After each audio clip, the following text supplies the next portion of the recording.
Hello everyone, welcome to Conversations with Sakina. Today we are going to be visiting the Borley Rectory, where it is said that a nun haunted this location for a long time and maybe still does haunt the church across the street or across the road from where Borley Rectory used to stand. Now, I found this story on a channel called The Tape Library, and the video is called True Story of the Nun, The Haunting of Borley Rectory. I'll put a link to that in the description box below if you want a lot of detail. What we are doing here is the bare basics so we can get into the cards. So at some point, no date is given, a monk and a nun had an affair. They were caught, and the punishment, upon being taken to the elders of the monastery, the punishment was very severe. The monk apparently was hung, and the nun, it was said that she got bricked up in the walls of the rectory and left to starve to death. However, her body was later found in a well outside of the rectory. Either way, she had a severe punishment. Now, it is said that she actually haunted the Borley Rectory. So that's what we're going to look into today. So let's take a peek here. We want to know if the story of the monk and the nun is true.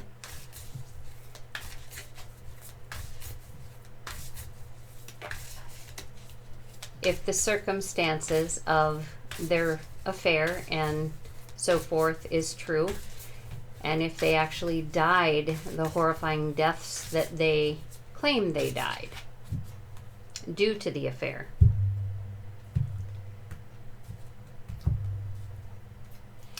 All right, so we have the Seven of Swords, the Seven of Wands,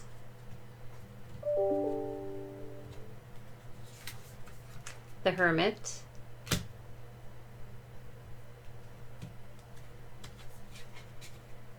these are thicker cards, so they're harder to get apart. There we go.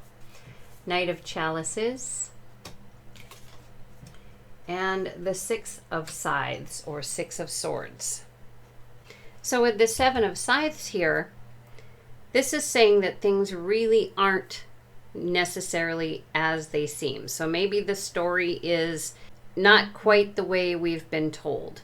And with the Seven of Stakes, it's kind of saying it just depends on who's telling the story.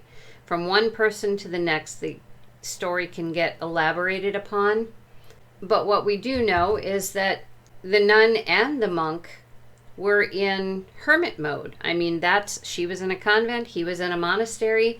Their whole way of being was hermit mode, solitude, doing the work of God. And they did have an indiscretion. They had emotion, they felt emotion, they were curious about the lives of those who were not in the monastery, who were not in the nun convent, and they made a mistake. So for that, with the Six of Scythes, they were definitely put to death, the both of them. So that part of the story is apparently very true, but again, something about the story has been elaborated upon, and it's told a little differently each time it is told. So now what we'd like to know is, was the monk actually hung? And was the nun actually punished by being put down the well, as is stated? So we're going to shuffle these up quickly. Sorry if that's really loud.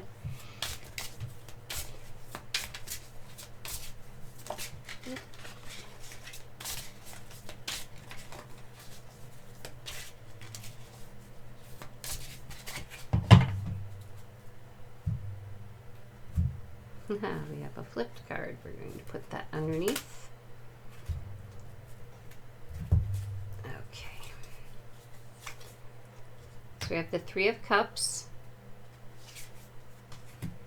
Six of Swords, the Sun, Temperance, and the Two of Pentacles.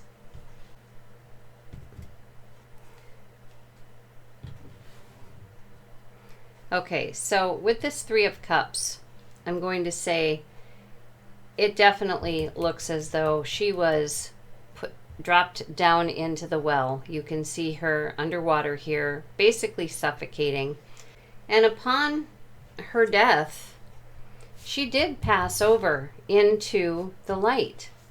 But she had a conversation with someone in the light, obviously, and ended up deciding to come back to Earth. This is perhaps where, her haunting comes through. She just could not quite, the way that it looks, could not quite get settled in the light because of how tragic, because of how difficult her demise was. I think rather than seeing the light as the light was meant to be, she was seeing things more along the lines of this. Her emotions were just so crazy, and so was the way that she was thinking. Her mind was not in its right place. There was no harmony there, which meant this was impossible to see. The beauty of things was impossible to see. I think she eventually got to this point, but then she just couldn't settle. So decided to come back pretty much for revenge, is my thinking. So since she was killed in this way, we're going to assume that the monk was also hung as it was said. So, did the nun actually haunt the Borley Rectory?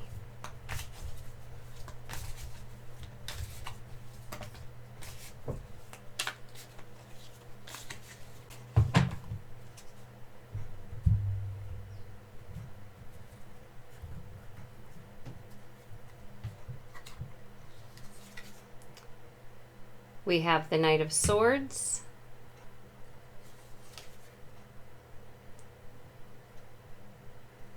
we have the Page of Swords, Six of Wands, Four of Swords, and the Five of Cups. So with the Knight of Swords, I'm going to say absolutely yes.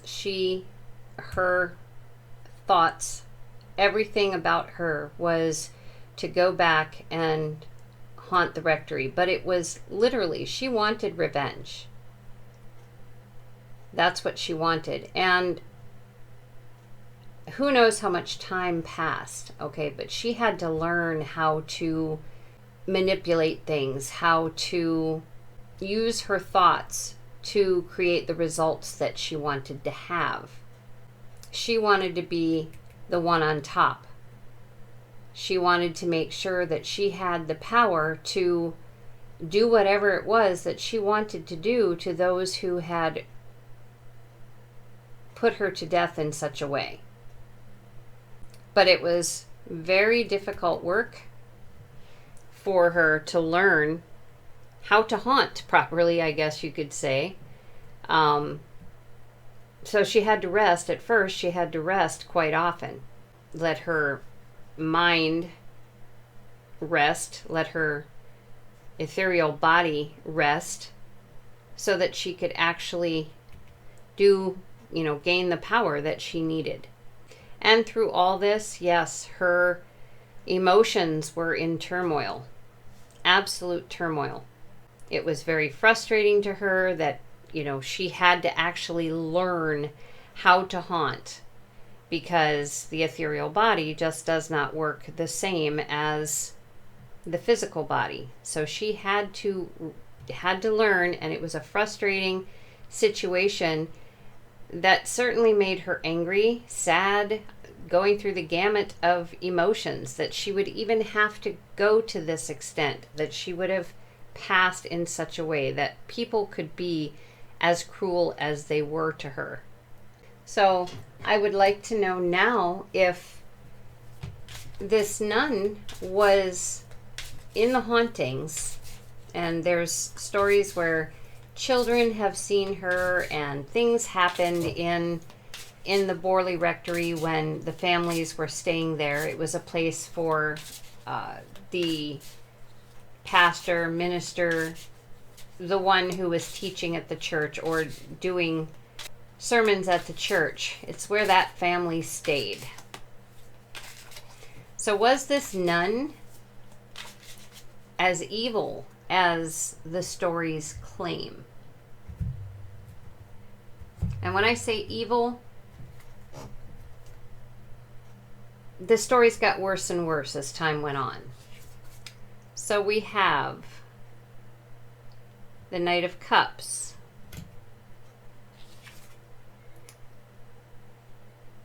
the Nine of Wands, Queen of Cups, Judgment, and the Knight of Swords.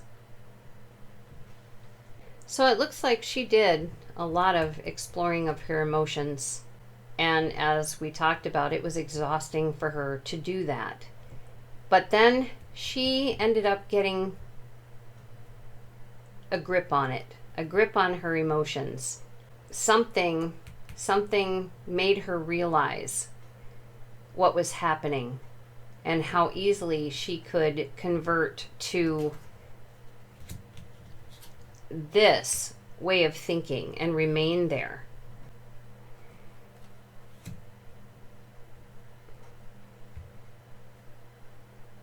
And, you know, she was always being called back, for sure. Always being called back. But there was still a part of her that couldn't quite let go, was still thinking about that revenge. But I don't think it was as bad as what is being said. Now, the only thing that I really know about the sightings is that she was seen. She didn't do anything upon these being seen. I think twice it was children that saw her. She didn't do anything to them. They just saw her. She probably wasn't as appealing looking as obviously she would have been in life. But again, she was getting control of things and doing the same with how she was thinking. So I don't think at first that she was as evil as it's claimed. I really don't. Now, was she the one? There was a lot of so-called poltergeist activity. There was little fires that were set. Things like that. Was she responsible for those? Or was that some other entity? So we have the Ace of Pentacles, Ten of Swords, Four of Pentacles, Queen of Wands, and the Five of Cups. Now, apparently she knew that there was a lot that she could do in the physical realm to people in the physical. But there came a point, I think, where she didn't want to do that anymore. Her thoughts were no longer at that point. And she no longer wanted to hold on to the anger, to everything that made her stay in the physical, only in ethereal form. So I believe she started actually attempting to manifest a change in herself. In other words, showing herself in a more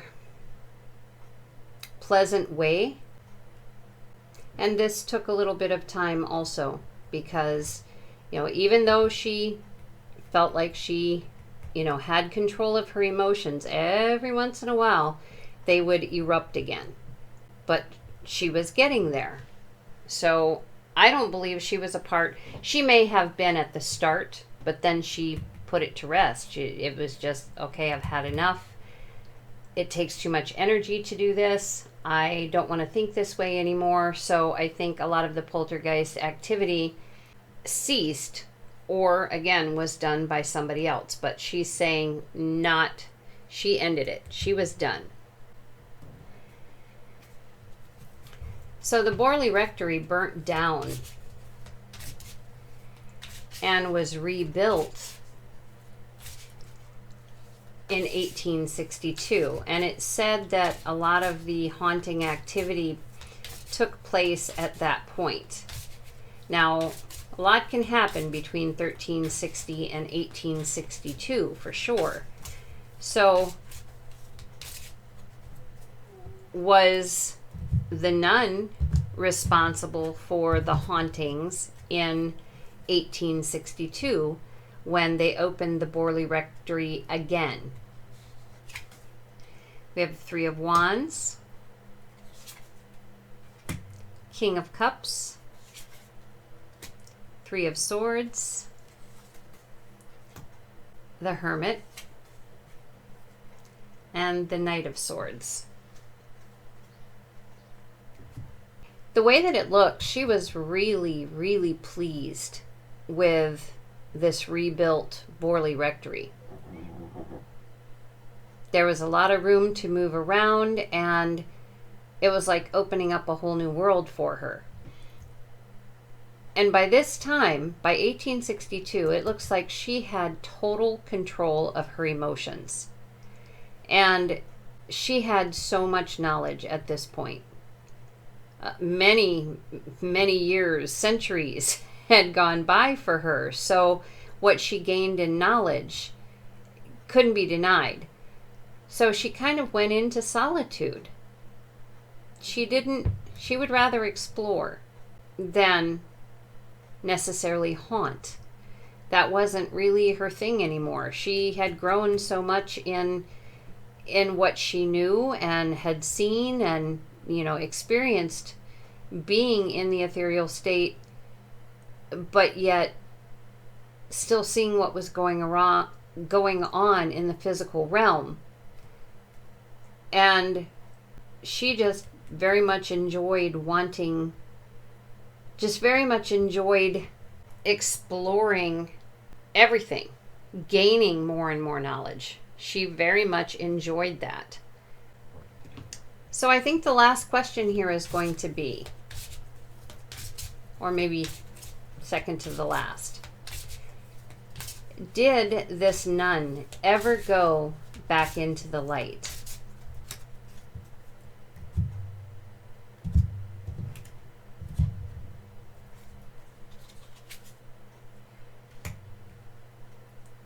We have Justice, the Eight of Pentacles, Four of Swords, Queen of Pentacles, and the Two of Swords. So I think she found justice for herself. She worked so hard, trying to get her emotions under control, trying to learn to think differently, to give her thoughts a rest, the bad things that she went through, to just put them to bed.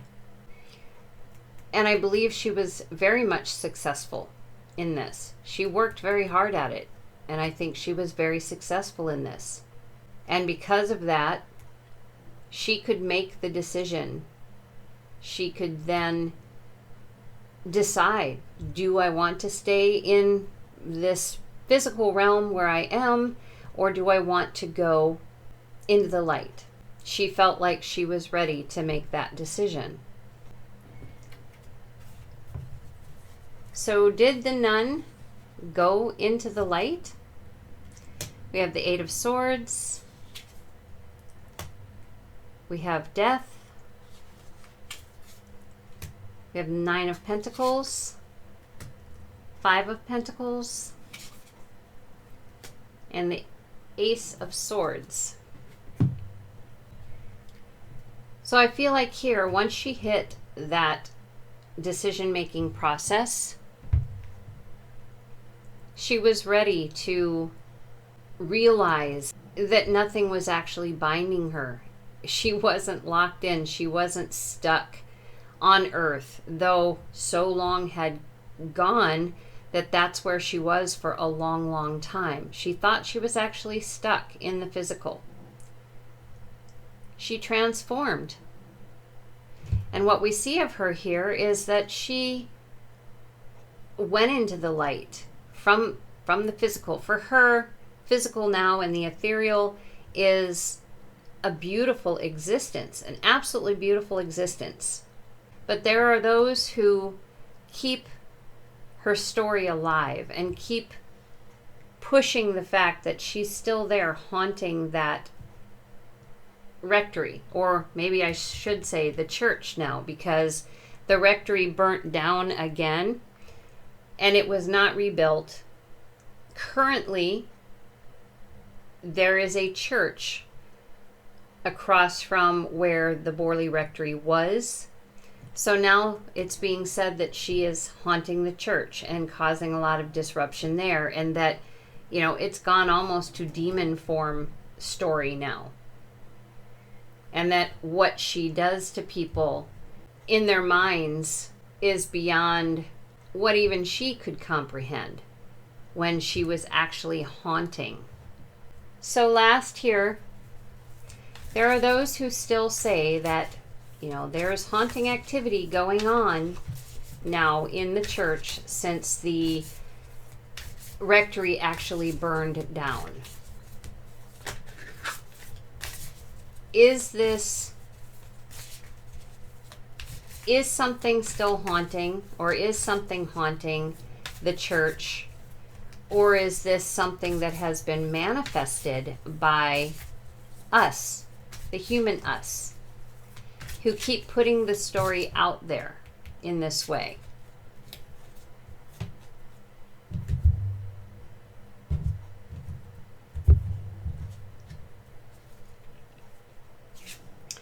We have the 6 of Wands, the Page of Wands, 3 of Swords, the High Priestess, and the 8 of Pentacles. And please forgive me if you can hear the Chihuahua snoring. I tried to keep him in the other room, but he needs to be at my feet. So I feel like this is just a very creative story that keeps going on and on and on. The more exciting and heartbreaking that it is, that seems to be what excites human nature, apparently, at least in some.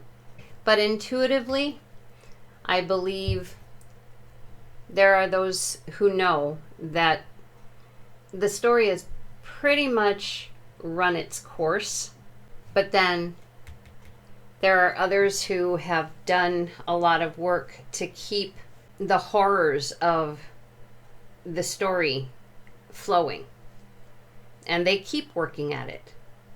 For whatever reason, they feel it is necessary to keep it going. But again, there is no horror story any longer. The nun went into the light eventually after centuries, as we've seen here. So I think what we see here now is literally a manifestation of our own creativity with what perhaps goes on in the church. And as we learned in this first line here, the story isn't exactly as it seemed. Some of it was, of course, but again, this is like being around the campfire when one person says, oh, I found this, or I heard this, or I recorded that. I took this footage of a ghost, of movement of some sort. that expands. And again, it keeps everything rolling. So that is what I get for the nun and the haunting of the Borley Rectory and now the church. So if you have seen something different in the cards, please feel free to comment in the comment section below. I'd love to hear your take, but I think that's it. So until next time, take care.